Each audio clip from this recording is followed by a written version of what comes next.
Anak, mari ba akong makipag-usap sa'yo kahit 1 minuto lang? Kung abala ka, naiintindihan ko.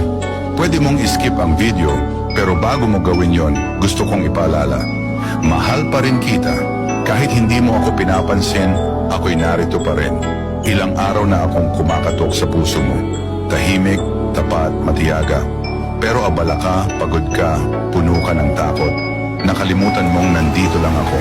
Ngayong araw, papayagan mo ba akong pumasok muli sa buhay mo? Hindi ko hinihingi ang pagiging perpekto mo. Ang nais ko lang ay ang totoo mong damdamin.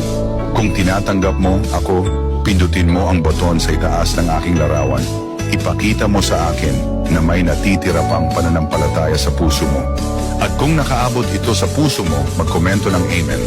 Ang simpleng salitang iyan ay sapat na para maramdaman ko na naririnig mo.